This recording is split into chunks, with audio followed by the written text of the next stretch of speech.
కంఠస్థ వాక్యాల గురించి విన్నాం కానీ కంఠస్థ బైబిల్ గురించి విన్నారా ఎప్పుడైనా?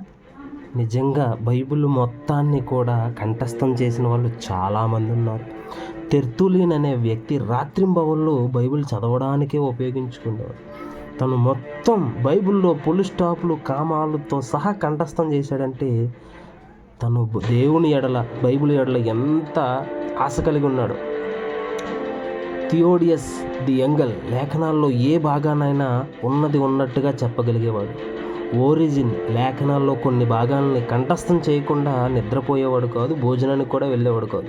బేజా 80 ఏట పౌలు ఉత్తరాలన్నీ గ్రీకులో చెప్పాడంట. క్రేమర్ రోమ్ ప్రయాణంలో నేర్చుకున్న కొత్త నిబంధన అంతా కంఠస్థం చేసి చూడకుండా చెప్పగలిగేవాడు. రిడ్లే కేంబ్రిడ్జి పెంబ్రోక్ హాల్లో నడుస్తూ కొత్త నిబంధన అంతా కంఠస్థం చేశాడు. చూసారా ఎంత ధన్యులో వీళ్ళు. బైబిల్ గ్రంథాన్ని చదవడానికే మన దగ్గర సమయం లేదు. అంతవరకు ఎందుకు, బైబిల్లో ఉన్న పుస్తకాలు ఎన్నో, వాటి యొక్క లెక్కే మనం కరెక్ట్గా చెప్పలేము. కానీ బైబిల్ మొత్తాన్ని కంఠస్థం చేసి అది తిరిగి చెప్పగలగడం అనేది సామాన్యమైన విషయం కాదు. దేవుడిచ్చిన ధన్యత అది. అలాంటి గొప్ప ధన్యతలో మనం కూడా పాలు పంచుకోవాలని నిరంతరం బైబిల్ చదువుతూ ఉండమని ప్రాధేయపడుతూ ప్రైజ్ ది లార్డ్.